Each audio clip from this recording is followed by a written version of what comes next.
Saul Alinsky from Antonio Gramsci has had an incredible amount of influence on our president and on our society.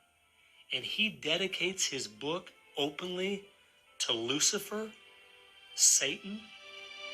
I think that says more about where their ideas and plans are based than anything else.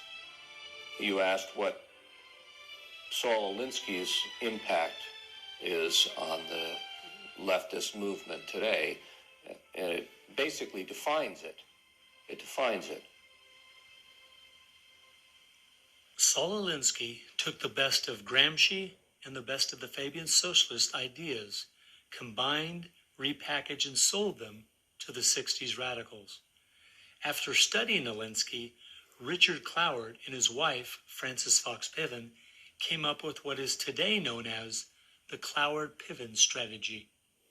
Now, their idea was basically that to destroy society or destroy capitalism per se, they needed to overload the system. The idea was to get everybody you possibly could on welfare, to get everybody you possibly could basically milking the system in some way or another. It was called the crisis strategy, and it became very well known by activists and radicals in the 60s. They published an article in the May 1966 issue of Nation magazine called The Weight of the Poor, in which they outlined their strategy. Rathke read that article, and Rathke ended up starting what we now know today as ACORN. And of course, Cloward and Piven had been studying Saul Alinsky. So Antonio Gramsci gives us Saul Alinsky. Saul Alinsky gives us the Cloward-Piven strategy, this husband and wife that said, hey, let's collapse the American economy by implementing so many entitlements, so much of a welfare state at collapse. Rathke studied the Cloward-Piven strategy. He starts ACORN. And of course, ACORN gave us Obama. And to show what a small world it is, Wade Rathke, who started ACORN, was the draft resistance organizer for SDS, the group the Fabians started. They've used that strategy ever since to expand voting rolls, to expand welfare rolls wherever they can, basically just to overload the system, to increase the tax burden on the middle class, and basically bring capitalism one step closer to destruction. I guess we shouldn't be surprised that we still have open borders, that so many people are dependent on the government, and that the left keeps pushing these programs when all they've done is tear apart the black families in America and create generational cycles of poverty. The last group that has worked alongside the Fabians and the Frankfurt School using Gramsci's approach is the Communist Party USA. Probably the most important book on this subject is called Towards Soviet America by William Z. Foster. William Z. Foster was the head of the Communist Party himself. He ran for the president of the United States in 1932, but in the book Towards Soviet America, he literally lays out chapter by chapter by chapter what is entailed to bring about a USSA, not just a USSR. Two of the movements they started in America have played a significant role in tearing apart our families and breaking down our morality. Betty Friedan is credited with really starting the feminist movement in this country. The purpose really was to attack full-time homemakers, to get them out of the home, to make them think they live dreary lives, to make women feel they are victims. It's the science of victimology. And that is so unfortunate because the American woman is the most fortunate class of people who ever lived on the face of the earth. And to try to tell them that they are victims of an oppressive, unjust patriarchy is just a grievous lie. But unfortunately, they are teaching young women that and have been doing it for many years. While Betty Friedan was pushing her book, Feminine Mystique, she implied that she was coming from the point of being a frustrated housewife herself and just wanted to be a help to other women. But later in the 1990s, it came out she was in fact a radical propagandist for the Communist Party. and a staunch supporter of Stalin. So when she had described the American family as, quote, a comfortable concentration camp, unquote, it wasn't because of her experience at home. It was because she was just doing her part to dismantle our families.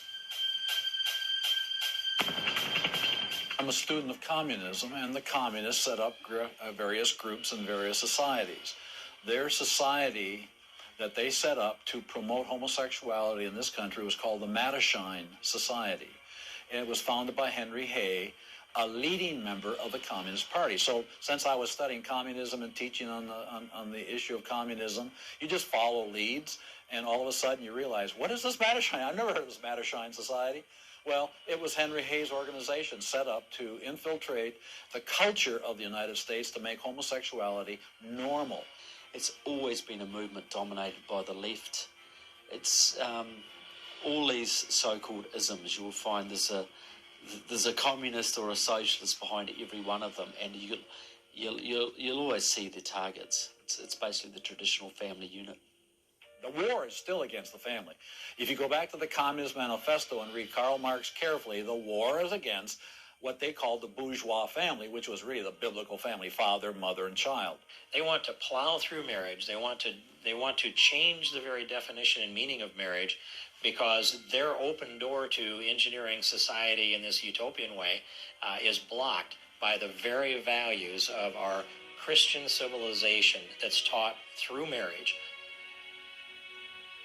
And so the left just has got to destroy the family, because if there's any one thing that will prevent the left from carrying out its agenda, it's healthy and strong nuclear families.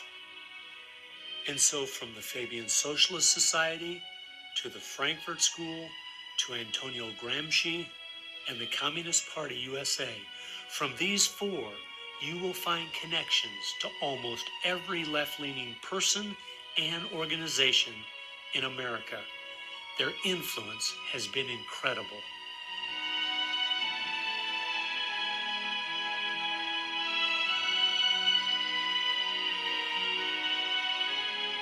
It was in the 1960s, all the groups on the left seemed to realize Antonio Gramsci was right. In a Judeo-Christian society, you will never be able to persuade people to rise up in a Marxist revolution and start killing each other off. The only way to take the culture down is through penetrating the institutions of influence to change the people from within.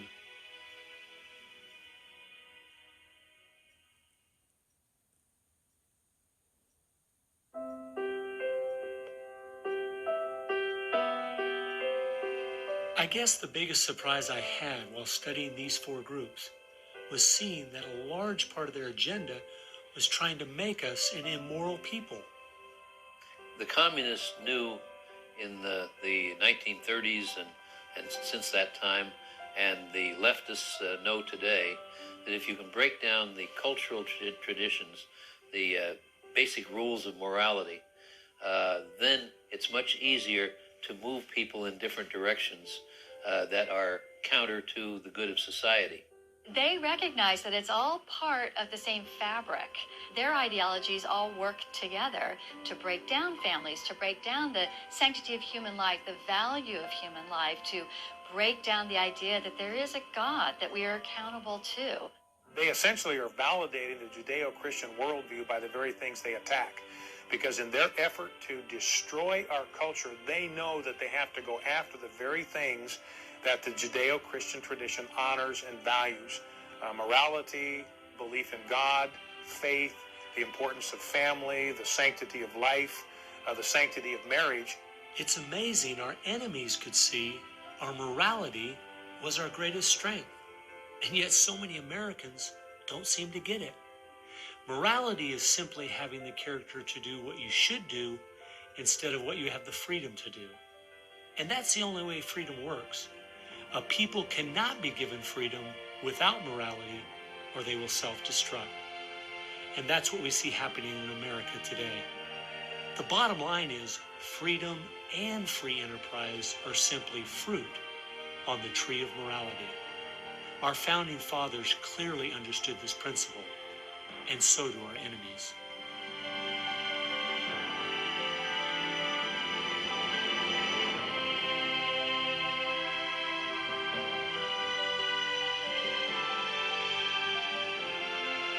there is an important fact we need to face. If we had Ronald Reagan as president, low taxes, and a strong national defense, the ship certainly wouldn't be sinking as fast as it is now, but it would still be sinking. A booming economy doesn't take care of the major problems we face. 50% of all marriages end in divorce. 40% of all children born out of wedlock. Over 3,000 women a day aborting their babies. 19 million new cases each year of sexually transmitted diseases. Schools that teach the children everything is relative. There is no right or wrong. And the list goes on and on. I recently read in our local paper that over the last 12 months, almost 7% of all high school students in my state tried to commit suicide. Our society is falling apart, whether we want to admit it or not.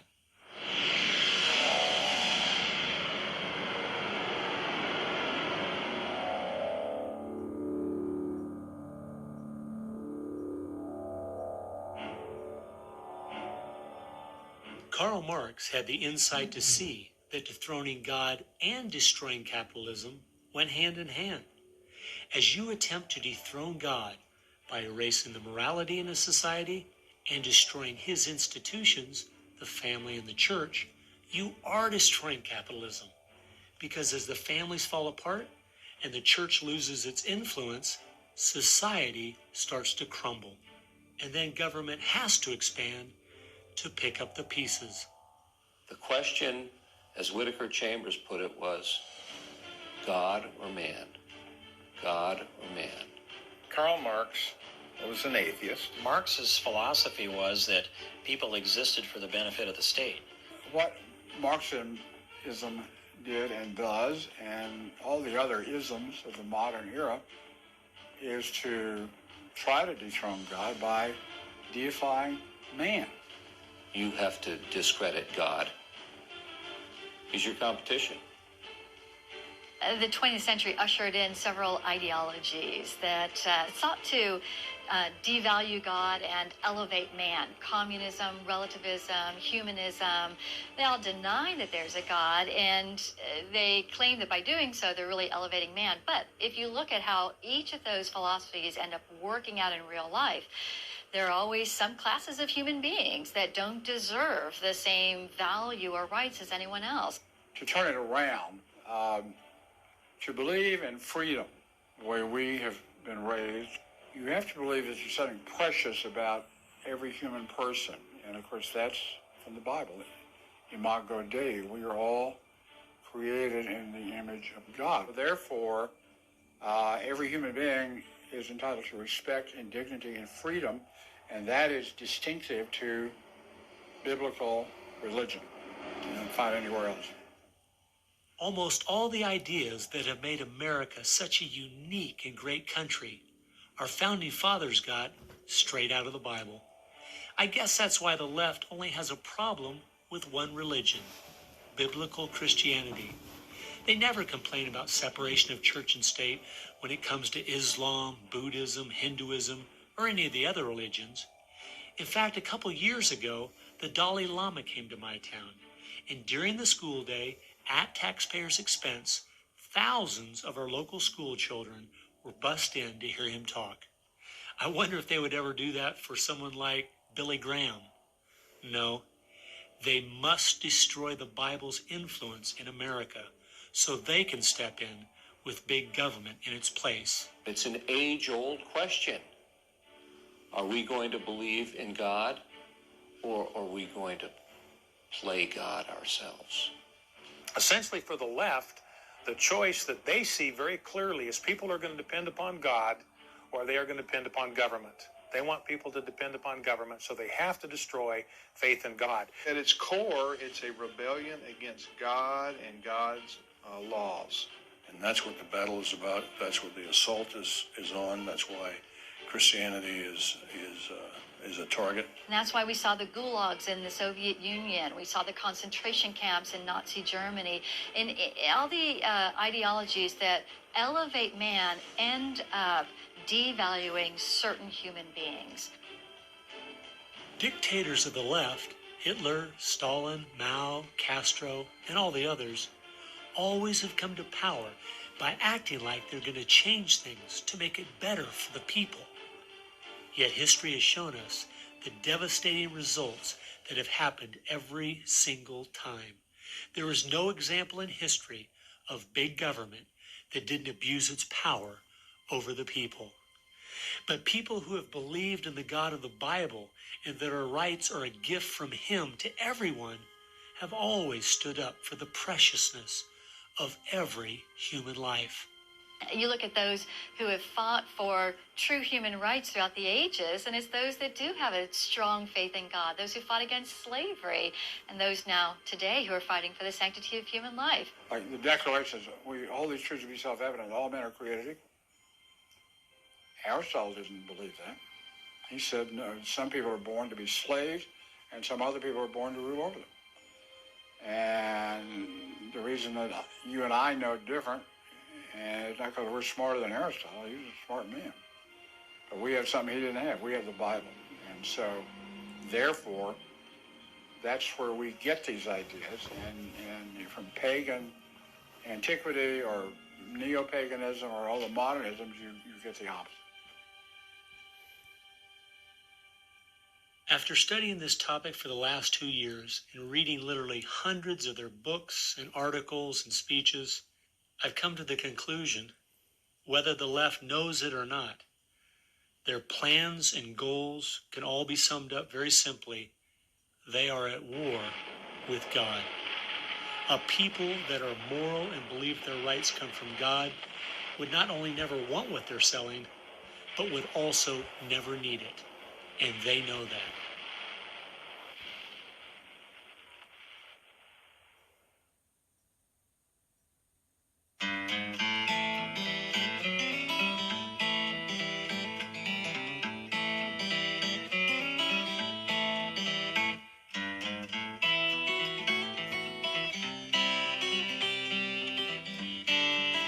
It's obvious if you're trying to subvert a country, you want to control the news. You want to control public opinion. A lot of people realize, well, there's a biased media, and most people know that.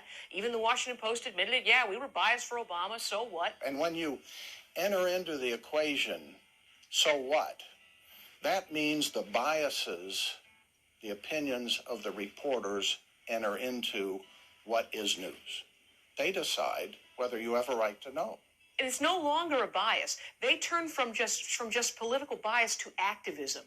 They go to the places that influence, or I should say, where they can have leverage.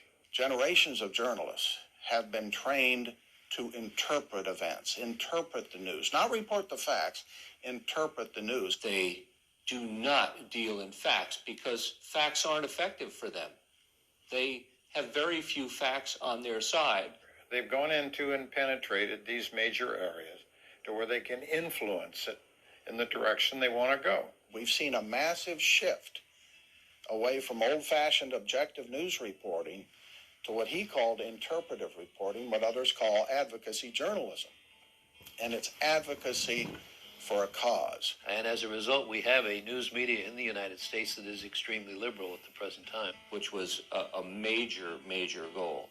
Control not merely the newsprint, but the television media and Hollywood. Stalin said himself, if I could control Hollywood, I could rule the world.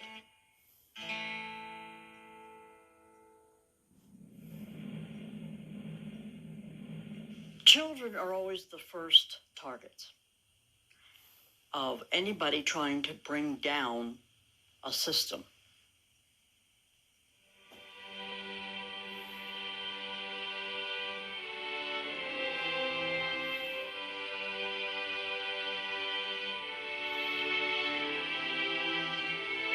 John Dewey is believed to be the most influential man in the whole area of public education. He went to Russia in 1928 to help say the Karl Marx way of education, bring it back to America. Dewey was an atheist. He was a socialist, a humanist. He was part of the Socialist Society in America, helped found that. What he believed in was that education should socialize the child to make him a willing tool of the state. It might be surprising to some that the man who is still idolized as the father of public education in America is the very man who did everything in his power to dumb down our children so that they would willingly accept his vision of a socialist America. It started with Dewey in the early 1900s.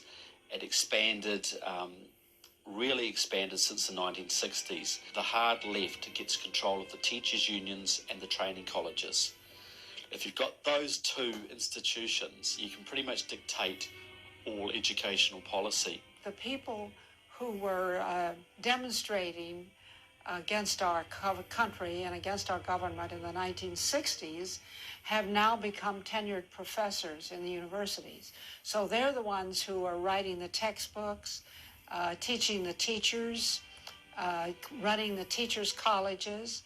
And it's self-perpetuating, because once you have the universities, then you train more cadres and more and more and more. And they discovered that they could do more to remake our country by going into the schools than they could by throwing bombs.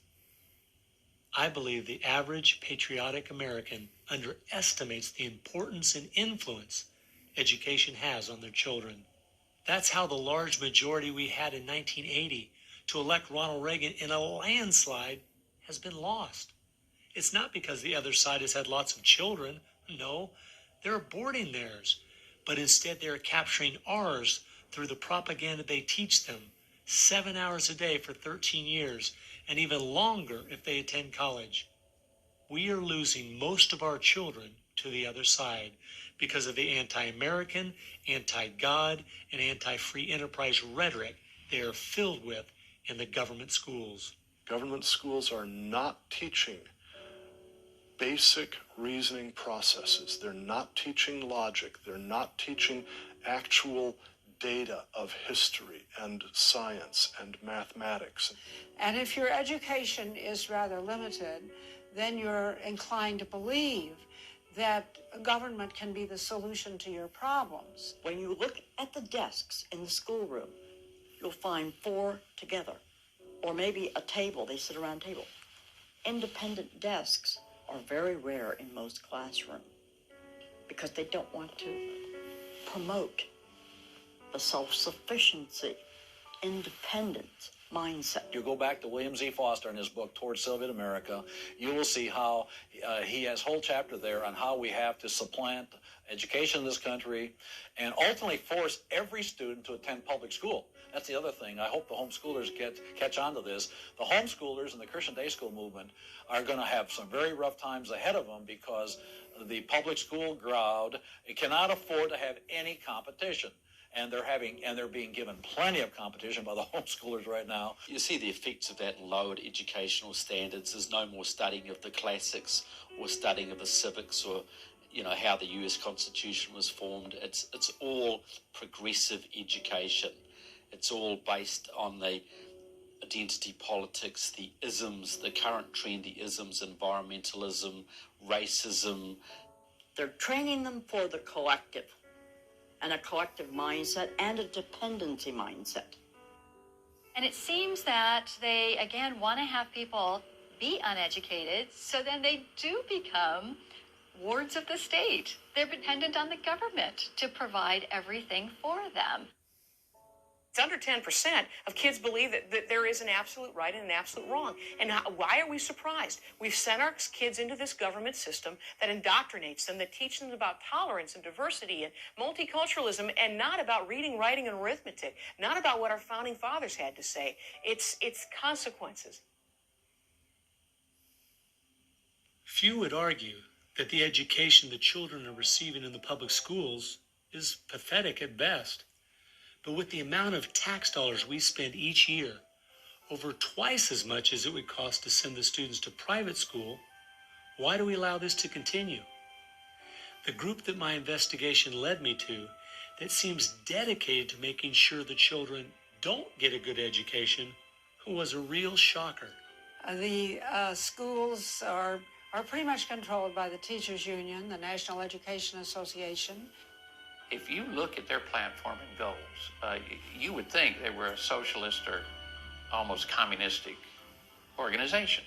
They are for the entire feminist agenda, starting with abortion on demand, tax-funded abortions.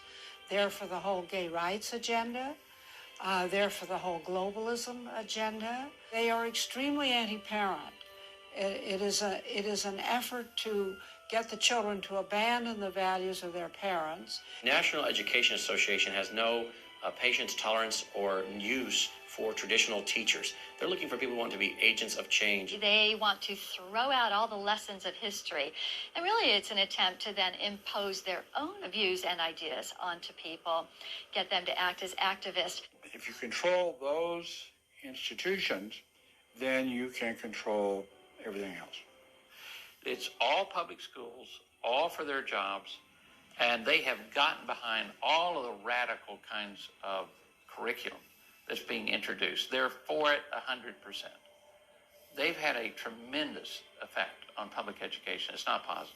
We also see immorality being promoted through our schools. The kind of sex ed curriculum that is being used and paid for with our tax dollars would shock most parents.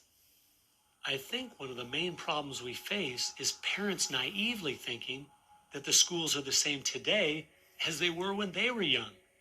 They don't realize there is a battle going on in this country for the hearts and minds of our children. The game is between 15 and 25 years of age. That's the whole game. If you're over 25, the chances are they're going to put a few pennies towards you to corrupt you.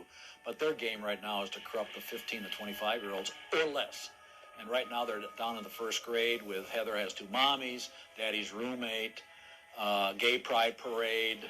And now by 8th grade, they'll pass out condoms in school colors because that's so patriotic. And it's perfectly obvious that you get a hold of the child early, you can change his values away from his parents' values and get him to follow you. And they're very open about saying that. The National Education Association has passed resolutions saying they want children from birth. Isn't that interesting? The Communist Manifesto also thought the state should take control of children at birth. The left has always been good at disguising their real agenda by coming up with phrases made from words we are very familiar with, but then giving them new definitions. Social justice is the current phrase of choice and is being used to teach children the failed Marxist ideas of yesteryear are what they should strive for today. We see social justice curriculum today, which is the buzzword for communism, socialism, Marxism, which Bill Ayers is teaching. It's in many of our colleges, and the social justice curriculum is being taught in high schools all over the nation. Justice is good. If you then start calling it something blank justice, then you're modifying it. And what it really means is, I think, taking from one group of people and giving to another group. So I would call it socialisms. And it's used to break down the differences between the way things are done and the way it should be done. So when they're teaching social justice in the schools, they're not talking about free enterprise and capitalism and individual self-responsibility, all the things that made America great. They're talking about the things that made Europe and the Soviet Union and China so bad. The longer we allow our schools to teach the children that America has so many faults, it's not worth saving, instead of the fact that even with its faults, it is the greatest country that has ever existed, the less chance we have of ever turning our people back from the dead-end road we're currently on, a road that promises to give us a perfect world if we'll only give up our sovereignty and our freedom. You're going to find more and more of the following. This is now called a world pledge. We no longer want the Pledge of Allegiance to the flag of the United States of America because that is considered nationalistic. And of course, the socialists, the communists, and the Marxists and the extreme left wing in the country want nothing to do with it. I pledge allegiance to the world, to care for earth, sea, and air, to honor every living thing with peace and justice everywhere. This came out, first of all, in Superior, Wisconsin. So Superior, Wisconsin was their guinea pig, and there was very little said against it, and so it would then go to the next and the next and the next, and before long you'll have the whole school system standing up saying, I pledge allegiance to the world instead of I pledge allegiance to the U.S. The public schools right now, if you'll read Towards Soviet America, have nearly accepted every item that William Z. Foster said we needed to place into the public school curriculum. And we're seeing the results. People are not as informed as they once were. They think in different ways, and they think in the way that the left intends them to think.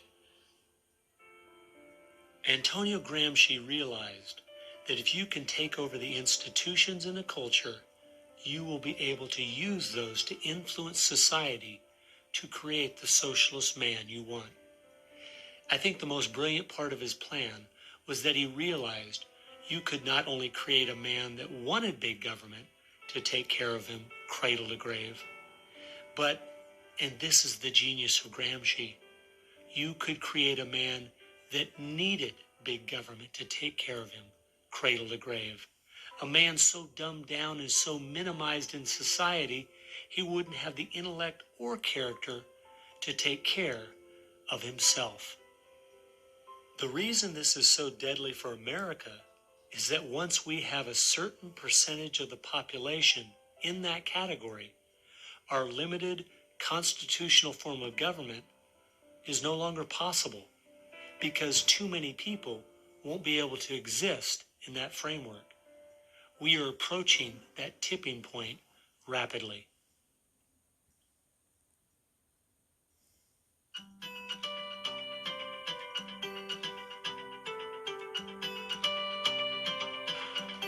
If you can persuade people that government should be in control of the distribution and use of energy, you can persuade them, or rather, you have persuaded them of the necessary and sufficient condition for government control of the most intimate aspects of our lives.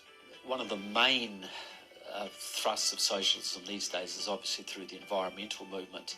One hates to pick on Al Gore too quickly and easily, but I read the whole of his book, Earth in the Balance, Ecology and the Human Spirit, back in 1992 when it was first published. And if you know anything about the history of political philosophy, you read the last chapter in that called A Global Marshall Plan, and you understand that there is no way to implement what Al Gore was calling for in 1992 in that book.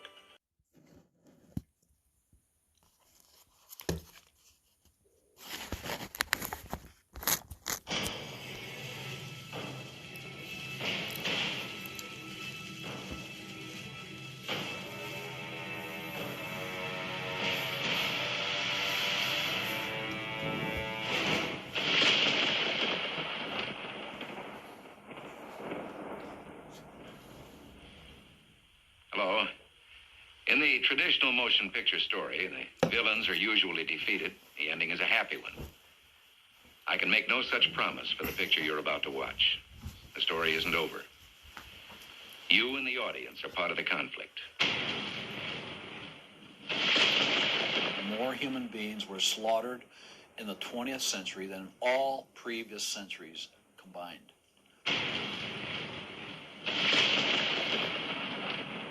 We're talking a congressional record, 135 million dead. Their entire purpose was to detach our culture from any moral anchors whatsoever. You look at the changes in America since 1960, perhaps. The whole culture has been transformed. They're coming out of the belief that the village should raise the child. The village means the government. They have deliberately destroyed the American family, understanding that's the foundational block that builds a society. We've come from Norman Rockwell's America to, Hugh Hefner's America. If we lose the Judeo-Christian framework, we're lost forever. The left wants you to think that the cultural changes that have taken place in America since the 1960s have done nothing but progress us forward toward a brave new world. They look at what holds society together, they understand it, but they don't want that. They want change, and they will subvert and rot every good and decent thing we believe in, because they have a vision for a new society, and that must mean the replacement of the old society. This film will show that the brave new world they seek is nothing more than the failed policies and ideologies of the communism that enslaved over a third of the world's population during the 20th century.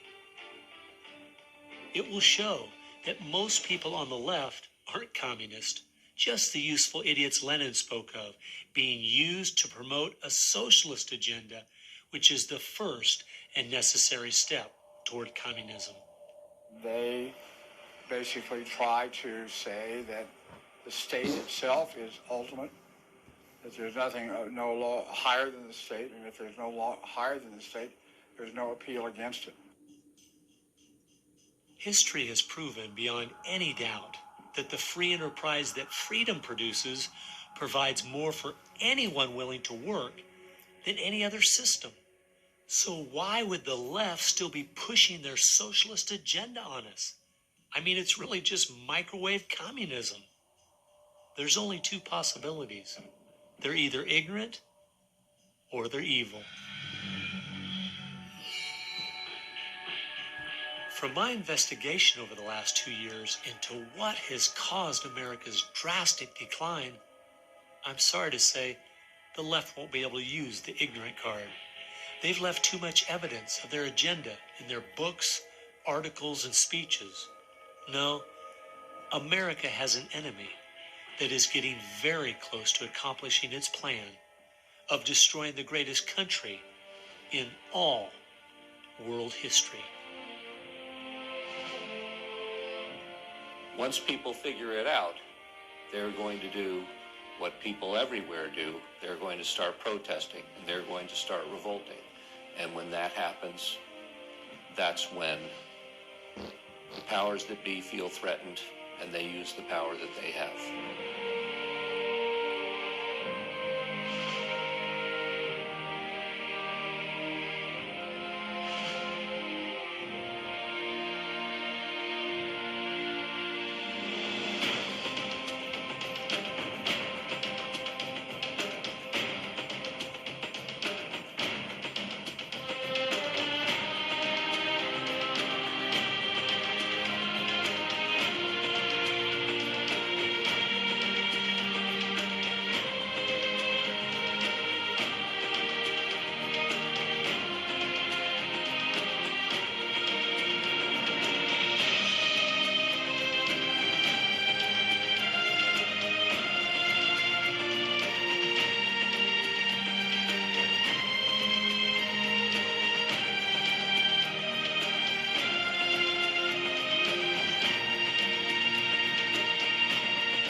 This story really begins for me back in the summer of 1992.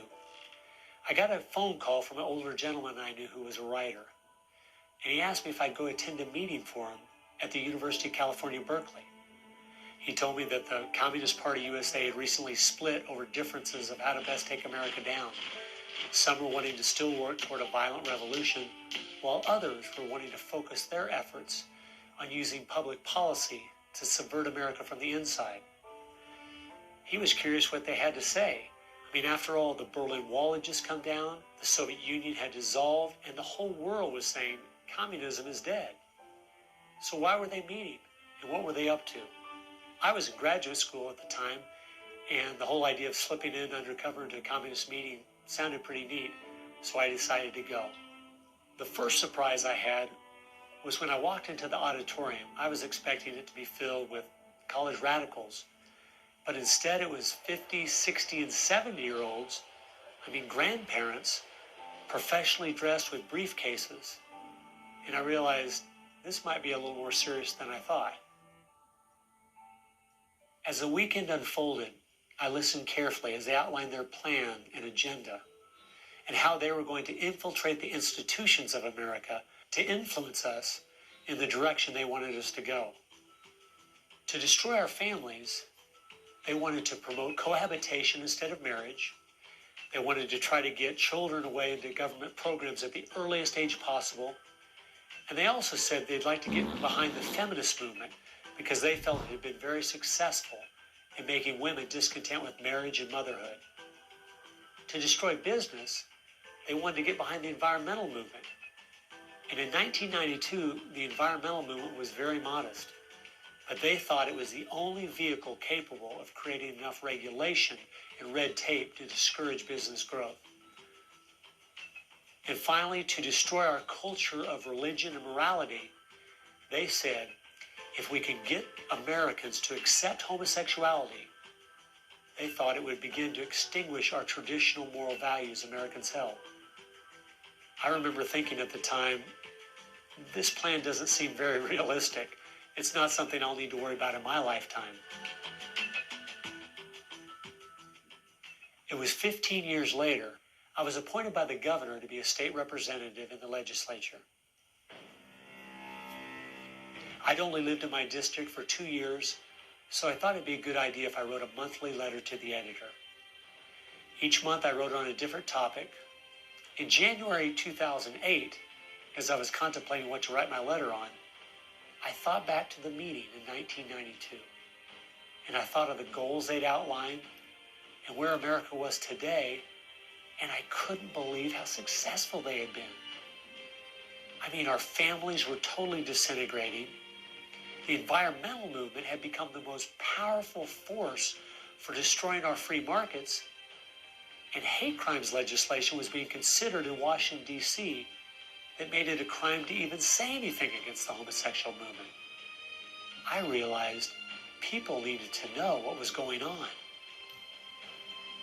After I wrote this letter, within days, people were protesting at the Capitol. It was the feature story on the evening news. Controversial comments have state legislators buzzing tonight. After a freshman lawmaker alleges the communist agenda has infiltrated mainstream America. It's the big story, live at 6. And over 40 letters to the editor had been printed in response to what I'd said.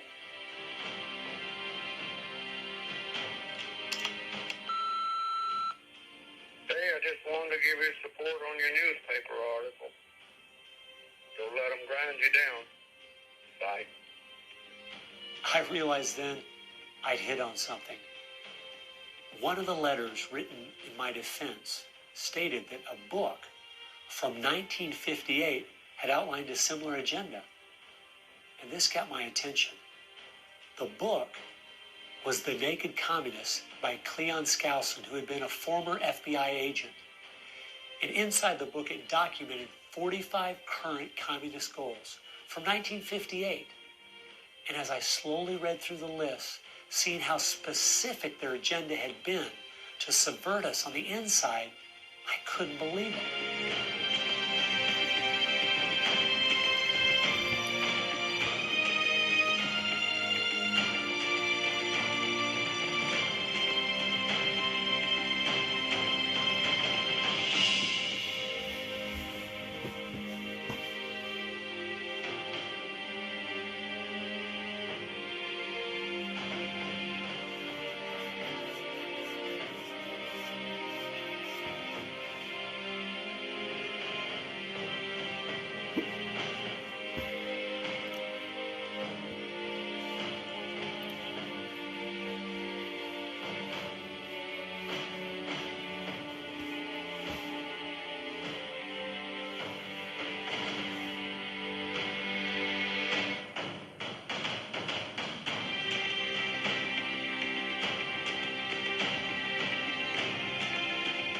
they'd accomplished almost every single one of them, and nobody seemed to be noticing.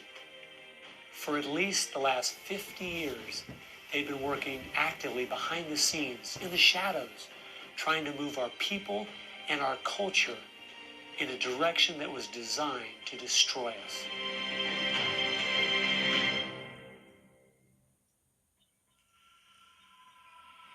Someone needed to find out the truth of what had happened to our country.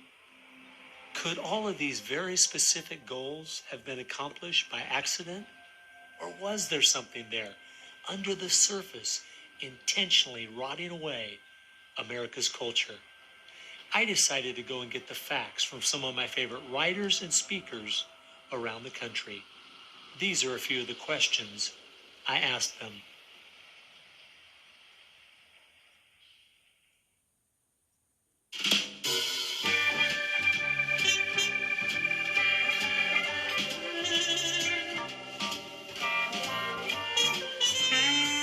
The common myth is that communism is dead, but there are more Communist Party members in the world today than there ever have been.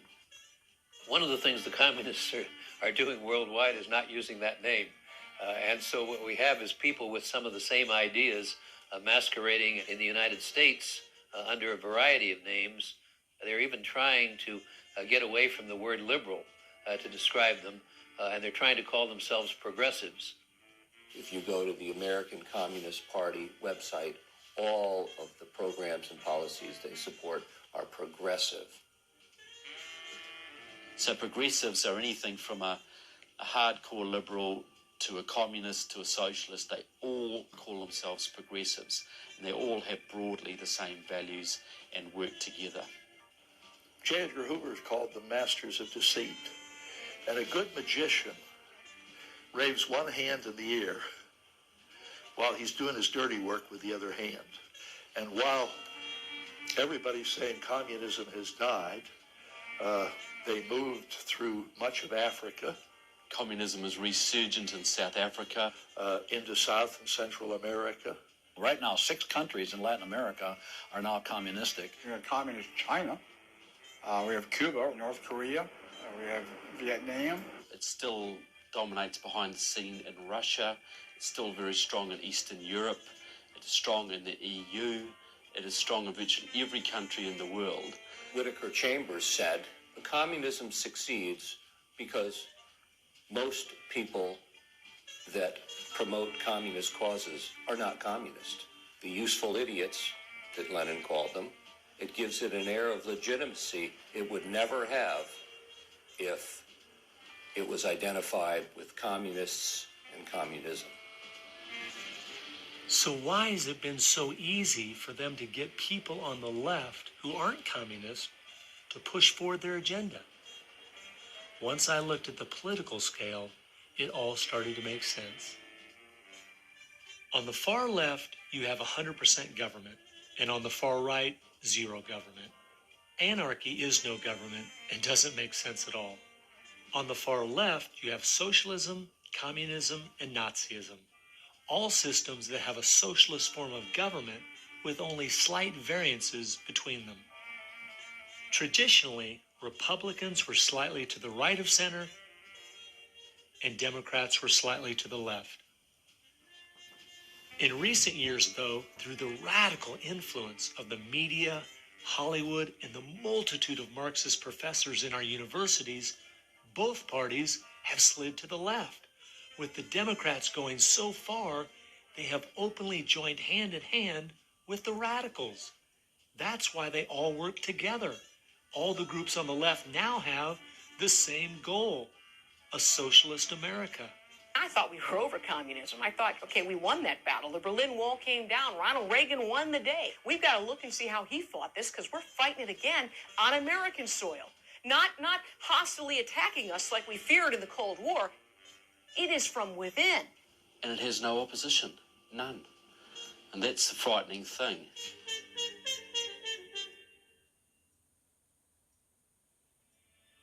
I think it's pretty clear to see communism isn't dead. They now disguise it by calling it different names, but the ideas behind it are alive and well. Almost 1.5 billion people still live in openly communistic countries.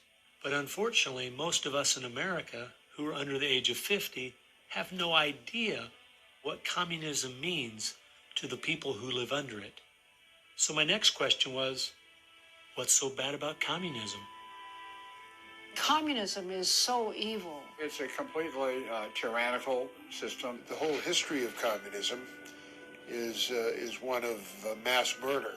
Tens of millions of people brutally murdered by the communists. The mass murder of more people in times of peace in all the wars of history combined. Each of those countries where they have taken control, millions have been murdered. When you're asking for what is the legacy of Marxism, it is the greatest killing machine in all of human history. We're talking a congressional record, 135 million dead due to communism. I think the real number is probably, when you add in abortions, over 500 million.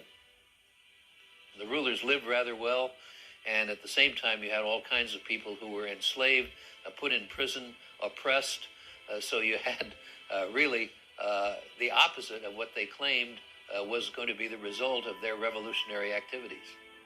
You would think that if the 20th century was the most murderous of centuries, everyone would say, let's find out why. And the truth is, you can't even ask the question.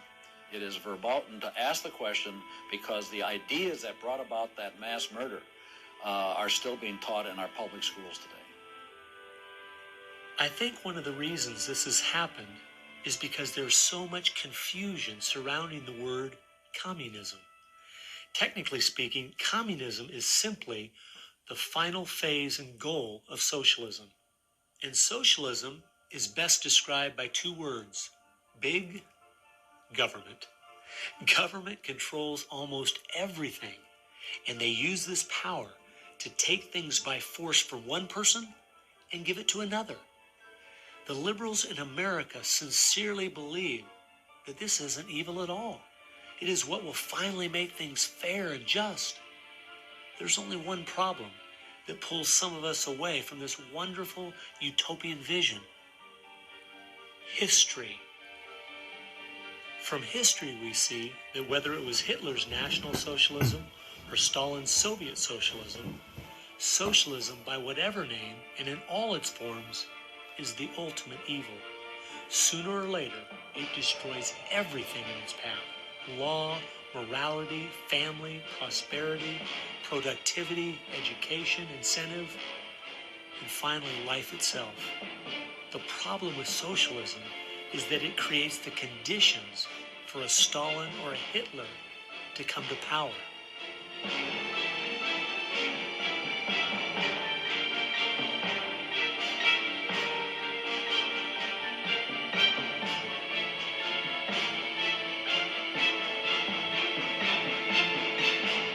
And that's why communism has such relevance today. It's the final destination on the road we're traveling.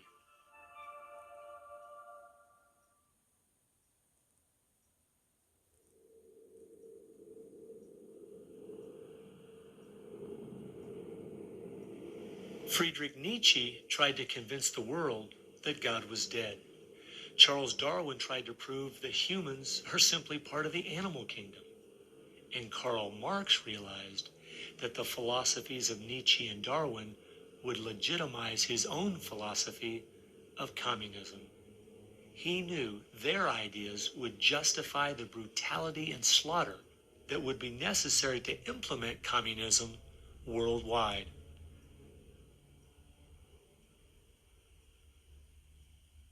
It was in March of 1883, Karl Marx, the father of modern-day communism, died. The assumption that communism would die with him was a logical one, since only 9 people attended his funeral. In October of that same year in London, England, a group was forming called the Fabian Socialist Society. The Fabian Socialists decided that they were going to socialize the world incrementally. They called it socialism by evolution instead of Marxist socialism by revolution. It always worked in tandem with the communists.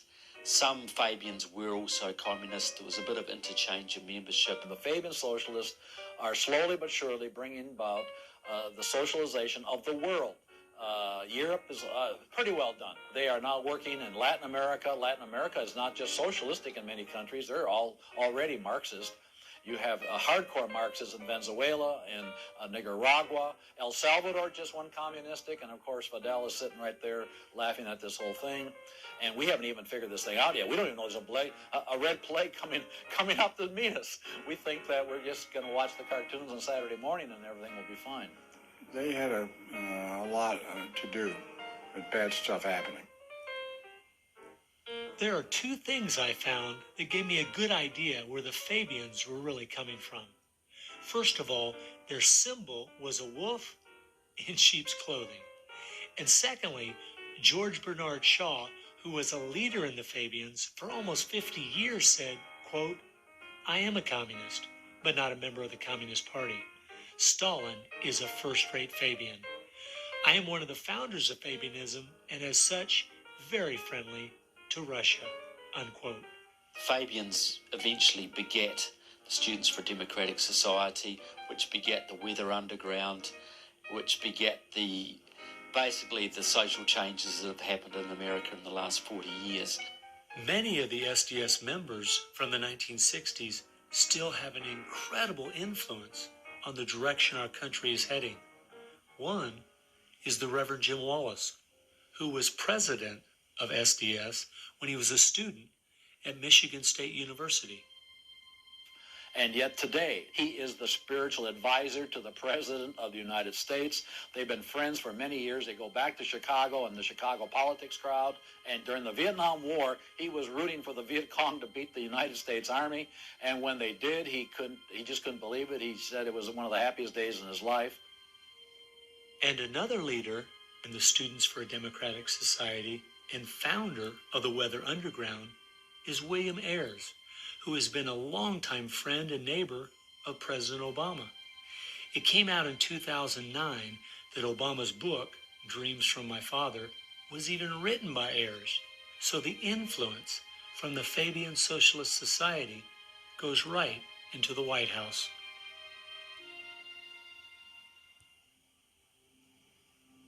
The next group I found that has seriously impacted America's culture is the Frankfurt School. The Frankfurt School was a sort of an outpost in America of European socialism. Willie Munzenberg, with a few other Bolsheviks, founded the Frankfurt School. The two leading members are Herbert Marcuse and Franz Neumann. Franz Neumann was, in fact, a Soviet agent. Their entire purpose was to stand the entire educational system of the West, and the United States in particular, on its head. Bertrand Russell, who worked with the Frankfurt School, said, "By using psychological techniques to teach the children, we will be able to produce, quote, an unshakable conviction that snow is black," unquote.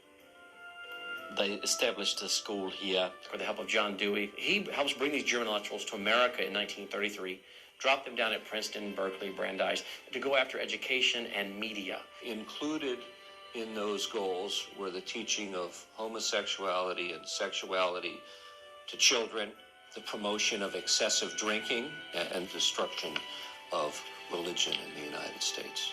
That was a big one. And they basically started the social rot. Willie Munzenberg said, "We are going to make the West so corrupt it stinks." I love spending time with my family, July 4th, baseball, and apple pie. And my mind can't even comprehend that there were groups of intellectuals back in the 1930s plotting and planning how they could make America so corrupt it stinks. There are certain lines and certain limits, and the left has always pushed it as hard as they can, as far as they can, and will protect any pornographer, any deviant, any negative cultural form they can find, basically to degrade the culture. And that goes right along with the feminism of today, which was part of the Frankfurt School's desire to destroy a patriarchal society for a matriarchal society. In other words, remove the father as the loving provider, discipliner, discipler, leader of his home, where you instill virtues and integrity and modesty. That's been broken down on purpose because they knew if they could destroy the family, they could destroy a nation. And instead of having a father who leads and disciples and protects the home and provides for the family, the government steps in as a nanny state.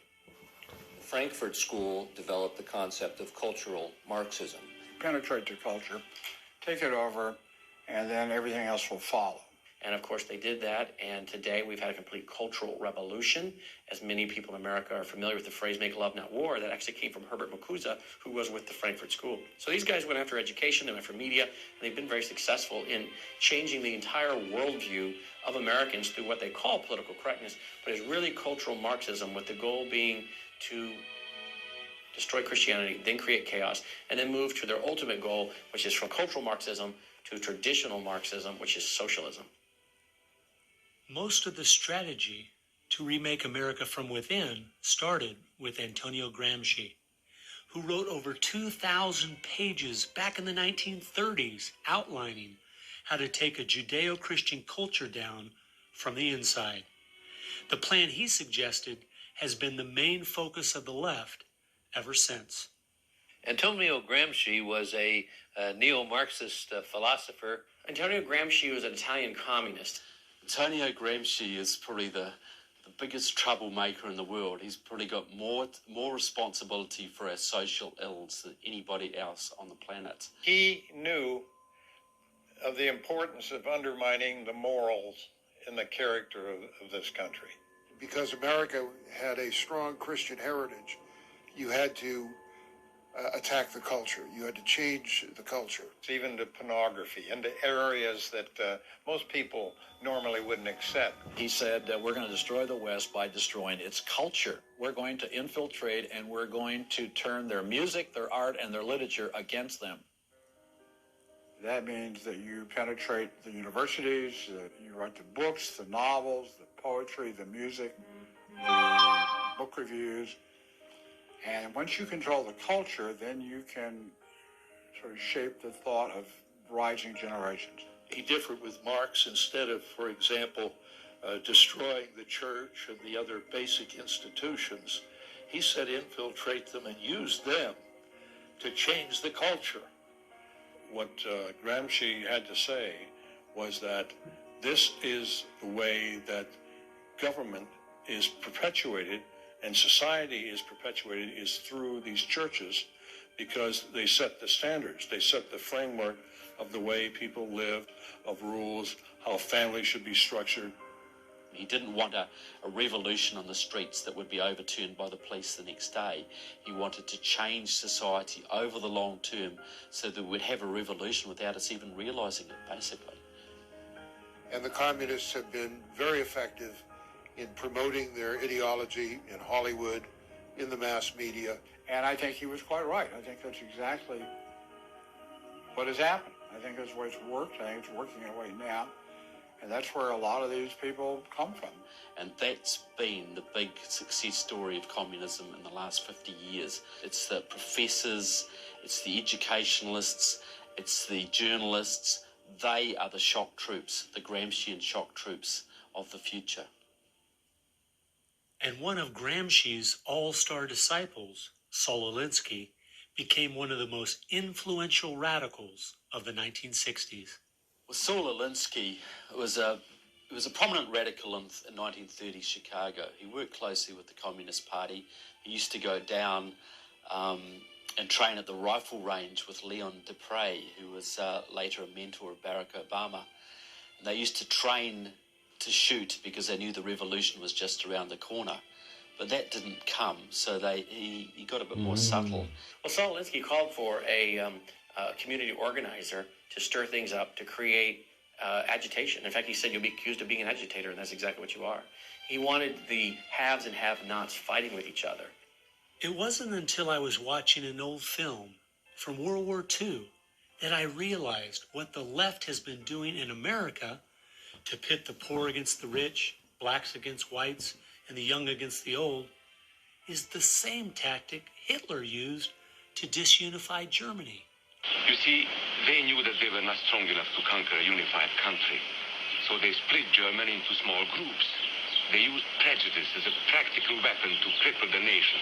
Remember that when you hear this kind of talk. Somebody's going to get something out of it, and it isn't going to be you. And they use the conflict as justification for more government to stop the chaos. So they create the chaos, and then they step in as a solution to the chaos.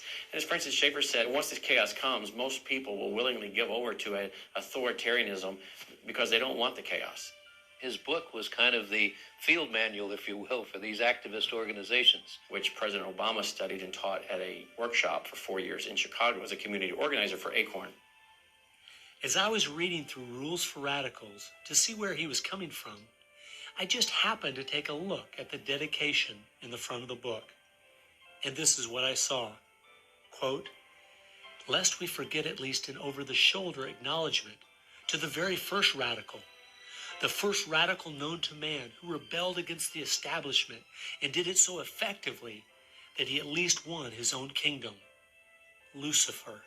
The means of totalitarian world government.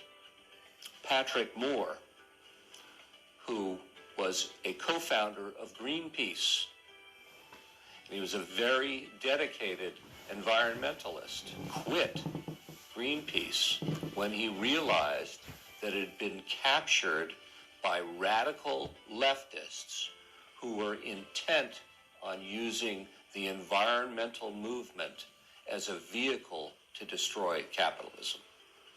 How many factories work when there's a power outage? None. You want to hurt business, you want to drive down industrial production, you just drive up the prices of energy, you just diminish its availability.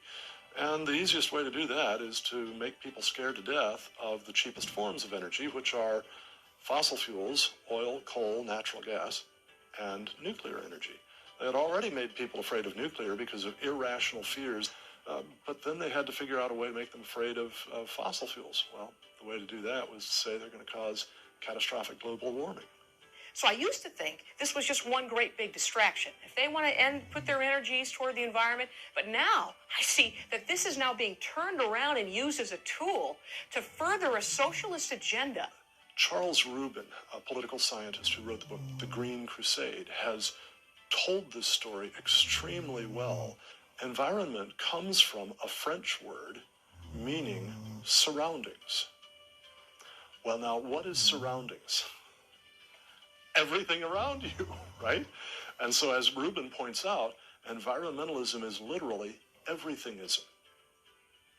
And so, if you were a socialist committed ideologically to the notion of government having control of everything about our lives, and you saw that you were losing the contest in terms of the creation of wealth and its distribution to capitalism, you had to find some other basis on which to promote your vision of government and to pursue its implementation. Environmentalism, or everythingism, was the perfect card. In December of 2009, when the ClimateGate scandal broke open and it became public that even the leaders of the movement knew the whole global warming idea was a farce, it wasn't them just having bad data, we as Americans knew once and for all that this movement was simply part of their agenda. It's my guess that regardless of the evidence that comes out against them, they will not let this tool they have waited the last 100 years for go to waste. A tool that gives them the absolute power and control they want, but allows them to get it under the guise of saving the planet.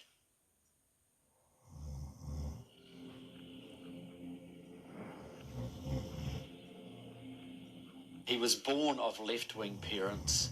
He was mentored as a young man by a Communist Party member called Frank Marshall Davis.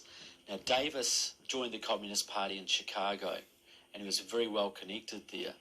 So young Obama eventually wound up in Chicago, and he started working with the very same people that had been working with his friend Frank Marshall Davis. All of his associations have been with people that are way left of center, hardcore left. And he's doing nothing more than what is predictable based upon that background. The nicest word for his agenda is a socialist agenda, and we could go on down the line of the other descriptors of the types of an economy and a society that he's building. He's all the things that Gramsci wanted to use for social change. Yeah, he's the epitome of the movement. If you think there's no way that so few could be so effective, consider this. When the Communist Party USA split in 1992, the group that formed was the Committees of Correspondence, and it was their meeting I attended that summer at Berkeley. As I started researching that group, I saw that many of the same people who started or have worked with the Committees of Correspondence and its sister organizations were the same people who were involved with President Obama's campaign and administration. I found file after file on Trevor Loudon's website documenting with footnotes and photographs these connections. The radical left has been so successful, they have persuaded the American people to put one of their own in the White House. Socialism and Marxism go together like Mary and Mary's little lamb. The general populace knows very little about what the socialists are up to. If you're going to find socialism, you're going to find the hardcore communists right behind it. One of the main avenues has been through what they call it the Congressional Progressive Caucus. 20% of the US Congress are members of this organization. They have chairmanships of most of the major House committees and are easily the single most powerful bloc in the US Congress.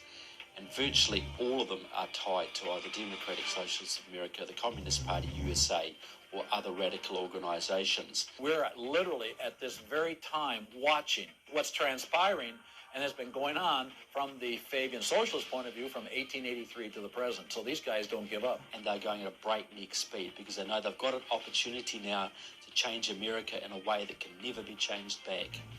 And they're going for broke. The Bolsheviks, they're just waiting in the woods, and they're just smiling like you can't believe.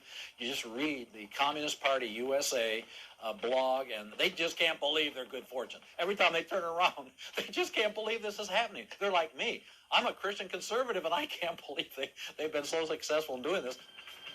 The left has started multitudes of foundations and nonprofit organizations, many of which are using our tax dollars to grind America down.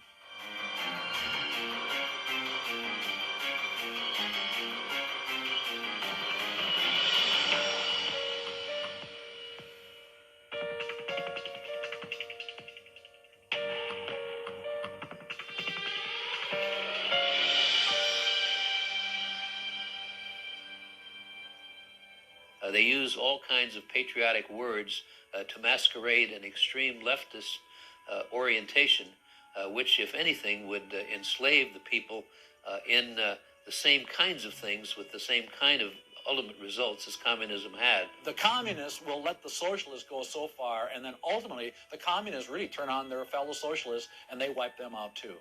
And their attitude, I think, is really probably pretty close. They figure, look, if these socialists betrayed their own country, the chances are once we get in power, they'll betray us too. So they'll figure, let's just rub them out right now. And at a given point, you'll see in the history of communism that they've been very effective in rubbing out their fellow socialists who brought about their socialism before the Bolsheviks and the hardcore communists with a capital C took them over. One thing we do really have to recognize is this is a domestic enemy. This is not just people with different ideas. These are not just nice folks who have funny, silly ideas that they will eventually figure out are just not very mature. No, these people are dangerous, dangerous enemies, and they are intent on overthrowing this country and imposing a socialist system that will mean extreme hardship for the vast majority of people in this country. That's true with them constantly seeking to re-engineer society so they reach this level of utopian perfection. Where we, on the other side, we advance the idea that this is about the cause of freedom. And if it hadn't been for Jesus Christ, there never would have been a United States of America, because the inspiration for freedom drove our founding fathers. They were informed by their faith, and I believe guided by the hand of God.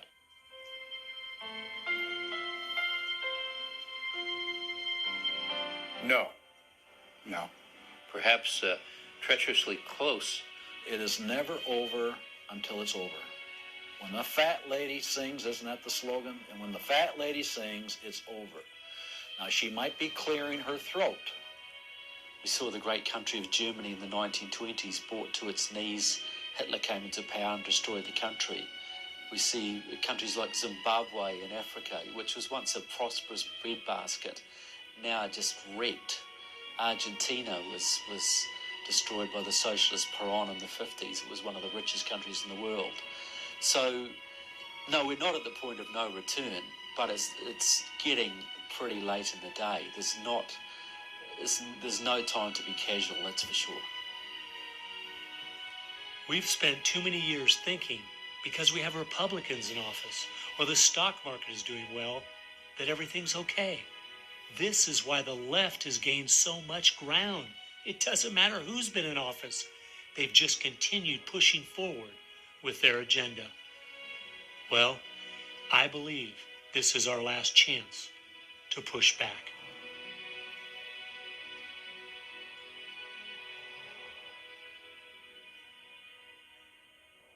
If people are looking for something to do, we have our work cut out for us. I believe one of the things that we can do that will have a profound impact in changing America is praying. Well, as soon as we get off our knees, we need to get on our feet. Become educated about what's going on in the country. Spend time reading.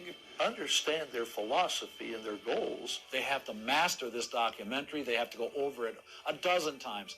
It might be having a monthly movie night with family and friends, watching one of the many great documentaries out there about what is going on in our country. One of the things that I think people in the United States who believe in our country, believe in our values, can do, quite frankly, is stand up for those values, to make their views known. And there's times that you got to speak up, and you've got to call things what they are. We need to be willing to be criticized and to not be silent because of the criticism. It was Martin Luther who said, if we're faithful on all battlefronts besides, precisely where the battle's the hottest, then we're traitors to the cause. I like to quote by Abraham Lincoln, who said that silence makes cowards out of the best of men. And we got a lot of people that need to be speaking up right now. We have an obligation to speak the truth about the policies that are taking us 180 degrees from God's will. Expand within your church. Expand within the people you have contact. Bring them up to speed and knowledge on what's going on. We need to organize those around us by simply mobilizing the unique groups of people we are in contact with and being their source of information. We could have an extraordinary effect. Lenin said that the organized minority will beat the disorganized majority every time. Why should we be buying products from companies that are going to fund organizations that attack our values? They need to be really smart in using the mass media. They might want to blog. Using the power of YouTube and that sort of thing to educate as many people as possible. A good YouTube video can reach millions of people. And if Susan Boyle can do it, why can't we? If you do the right kinds of things on YouTube that are creative and do them frequently, you can drive a message through society, influencing millions at almost no cost. We need to be the people who graciously but consistently make contact. And express to those folks we elected what we want them to do and what we believe in, what we think is right. And if they don't follow those things, then we need to make efforts to get them out and get other people in that will. Pick the good ones and stick to them. Don't waste your time on people who won't stand up for their country. All the others are making contact. The people who really want to honor America need to make contact. We also need to be influencing our own families. We've got to teach our own children and grandchildren the difference between truth and error, why they believe the things they do, and the true source of America's greatness. If what we're talking about is true, the most important thing we can do is protect our young, because that is where all of this is leading. They need to get that younger generation under their belt. And more parents are going to have to say, they're just going to have to sacrifice and take responsibility for their kids' education, because that's really where it starts. to impart that belief. The Southern Baptists, we're seeing that 85% of their kids, after they get out of their home, are essentially rejecting their faith, rejecting what they were taught. And of course, I think the reason for that is because their parents didn't have a lot of influence over them. I believe the public schools are the greatest cultural influence in this country. You homeschool your kids or get them in a Christian day school. If there is any way at all, homeschool your children. Homeschoolers out-test everybody. Our children need to be taught from Scripture a properly biblical worldview. That requires time. It requires effort. It requires purpose. Our minds should be the sharpest minds in the world.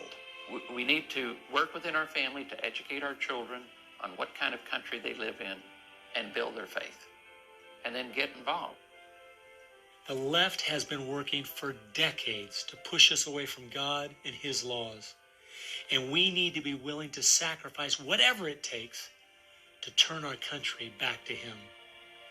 Throughout our history as Americans, though, there has always been a great price to be paid for preserving, protecting, and defending this great land.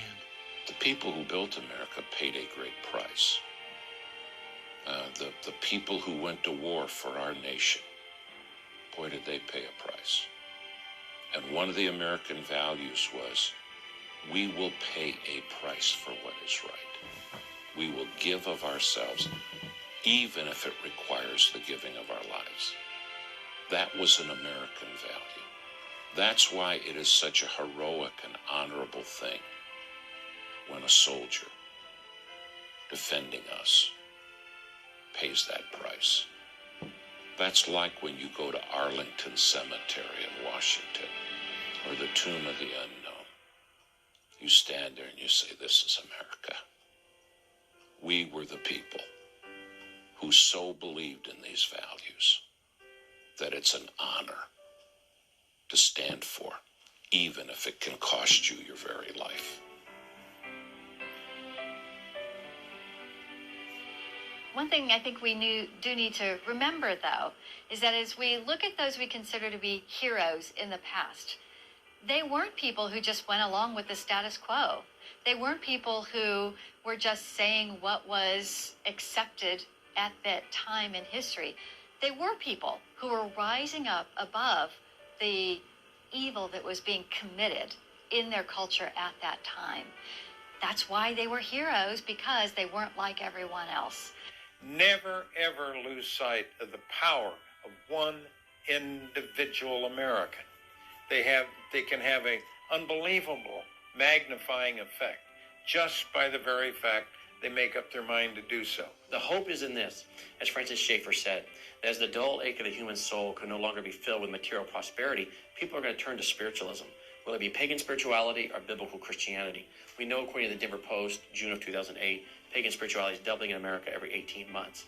So we better get out there, because I'll tell you, pagan spirituality and Christianity will both get you to God, but one will get you there as your judge, as your savior. If we humble ourselves, we fall to our knees, if we seek His face, we pray, and we turn from our wicked ways, then we have a chance for God to hear from heaven, to forgive our sins, and heal our land. And if we are being judged, then we need to use this as an opportunity to show people that this judgment in this life is nothing compared to the judgment that's to come, that's eternal, and really make them understand the importance of fleeing God's wrath by accepting Him, repenting of their sins through faith and repentance.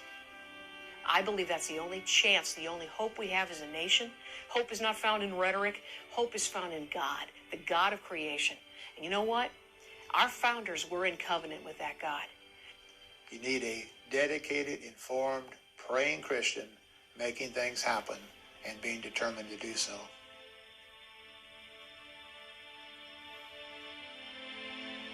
Time has only allowed me to present a fraction of what I found. The reason I called this film Agenda is because I wanted to make a clear distinction between what I was researching and all the conspiracy theories out there. The dictionary says a conspiracy is an evil plan formulated in secret by two or more persons, but an agenda is simply a list of things to be done. At every turn of my investigation, I found agendas by people and groups of the left outlining their plan in their own words. They've been doing most of this right out in the open. Some of you might be thinking, these Marxist ideas aren't the most serious threat we face. What about militant Islam, our open borders, the national debt, or even China? Well, I agree. America is facing so many serious threats right now. But the reason I believe this is the most dire is because it's destroying us on the inside. Through the political correctness and dumbing down, it's causing us to lose our ability to call evil evil and stand against it. I fear for our country. If we go along business as usual, not informed, not aware of what's going on, then the very small minority that have a plan and are great at organizing the uninformed and misguided will make sure their plan is carried out. I hope you realize it won't just be your children and grandchildren that pay the horrific price of living in the society they're trying to create. No, it will be far worse than that. Every time a civilization goes down or a country goes down militarily or economically, somebody else fills the gap. Now, if you look around the world now, it's going to be China, which is massively arming. You've got Russia, which is becoming increasingly belligerent. You've got the radical Islamic world, which works hand in glove with the Russians and the Chinese all the time. You've got a virtually red Latin America. You've got a neutral socialist Europe. So America hasn't got a lot of friends left in the world. Now, that's just not going to affect America. That's going to affect every single remaining country in the free world. Who's going to stand up to China if America doesn't? Who's going to stand up to the Russians? Is Europe going to do it? Australia, New Zealand, Canada? Not a chance. If America, and this is the point I think Americans need to comprehend, if America goes down economically, it will go down militarily. If America goes down militarily, we all go down. The free world is finished, and it'll be finished for a very, very long time.